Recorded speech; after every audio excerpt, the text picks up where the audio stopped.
It is the top of the hour. I am Brianna Keeler, and right now the country is anticipating two crucial forms of relief from the coronavirus pandemic: vaccines and a stimulus deal. And this relief, of course, cannot come soon enough. Americans are suffering. More than 3,000 Americans were reported dead yesterday, the third deadliest day since the pandemic began. And more than 112,000 are hospitalized, yet another haunting record, all nearly a week from the Christmas holiday.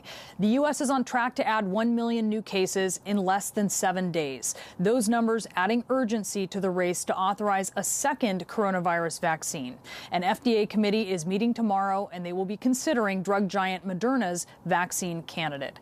White House coronavirus testing czar Admiral Brett Giroir says once authorized, this could add tens of millions of doses to the U.S. distribution. We're going to bring you vaccine news in a moment. First, though, let's turn to Capitol Hill, because that is where Senate Majority Leader Mitch McConnell says he's confident that a deal will be reached on the rescue package before Congress leaves for the holidays. McConnell is telling fellow Republicans to prepare for weekend votes.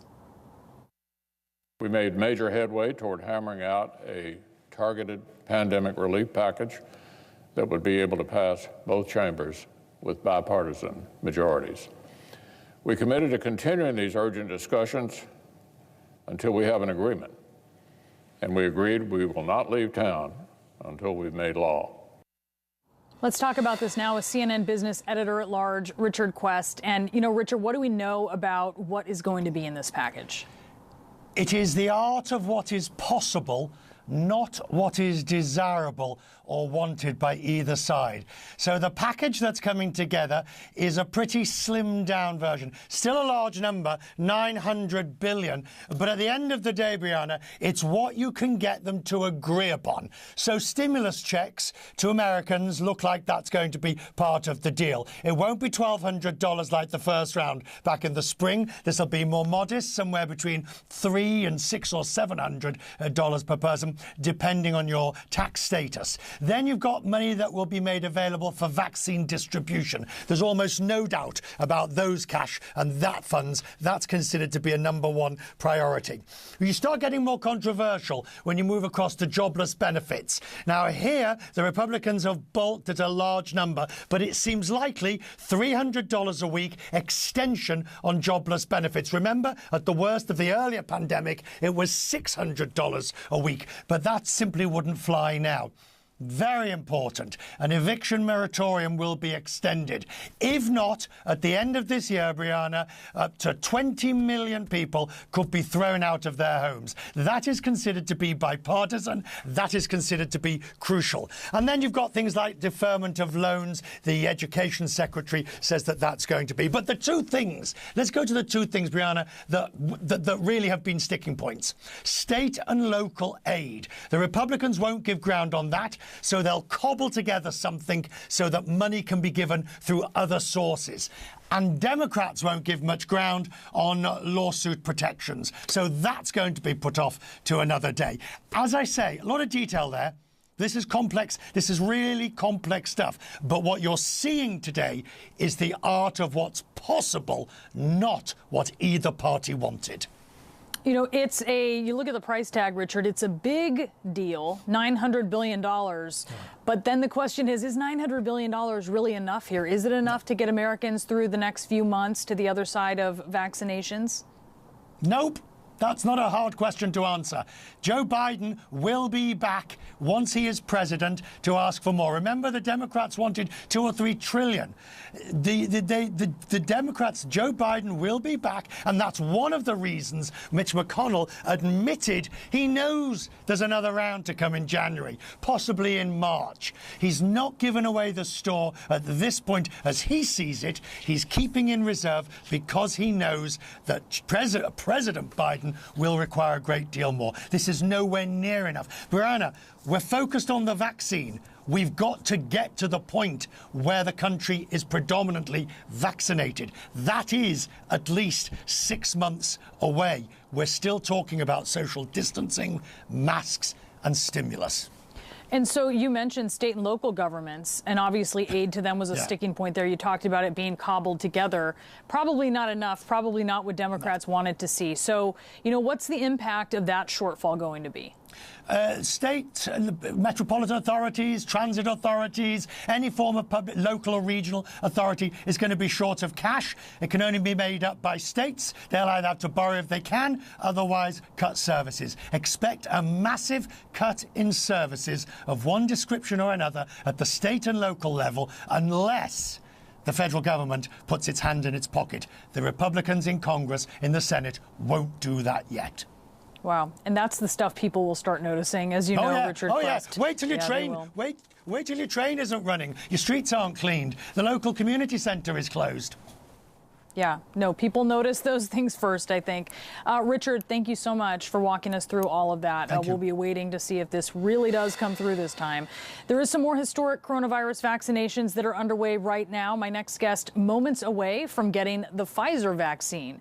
The hospital that he leads was selected to receive some of the first vaccine doses, and it serves a predominantly black neighborhood and is one of the hardest hit in Chicago, according to officials there in that city. I want to bring in George Miller. He's the president and CEO of the Loretto Hospital. And George, you are all set. Here we go. Yes, I am. All right.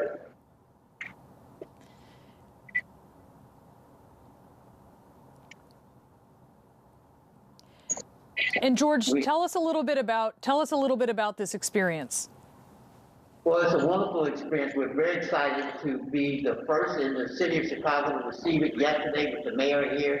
And I am also very honored to be alongside Dr. Anash Ahmed, our Chief Operating Officer, and administering the COVID vaccination on my side is our Chief Pharmacist, Pam, and for Dr. Anash Ahmed is our Chief Nursing Officer, Ms. Deetra Howard.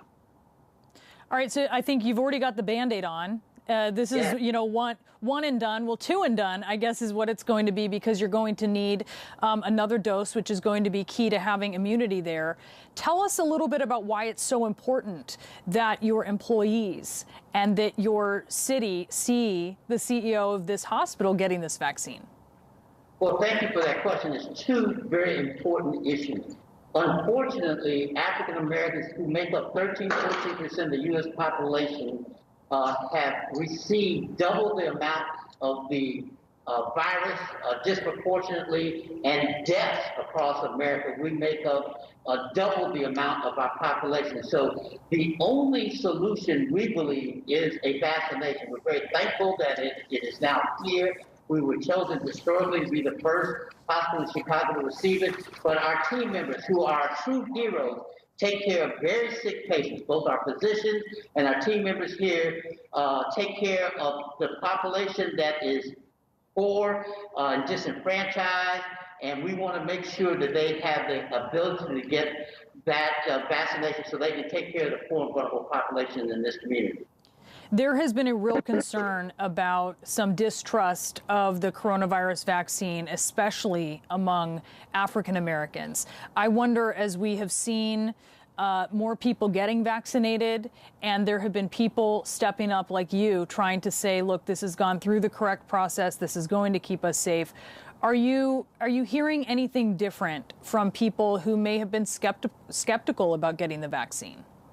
No, we've heard some of those concerns, and what we did today, as an example, we had a town hall meeting with all of our team members, let them ask questions of Dr. Nikki Jabati, Crystal Carey, Dr. Anash Ahmed, to bring forward their questions and concerns and explain the science behind how this vaccination was developed. And the keynote here I want to make is, according to Dr. Fauci, that one of the premier scientists at NIH was an African-American woman, Dr. Kizzy Corbett, who helped develop this vaccination, and we're very proud.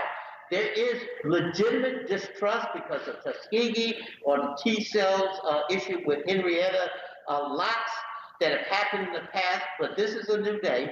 And one of the reasons I wanted to take it as a demonstration that we feel very comfortable that the vaccination will help solve the problems. We need 100 million Americans to have this vaccination so we can have herd immunity. And we were very honored to be the first hospital to get the vaccination yesterday, and all of our team members are willing and able, including our physicians, to take the vaccination. We want to demonstrate very clearly it's the right thing to do. Well, George, we really appreciate you and your staff sharing this moment with us. It has been a long time coming.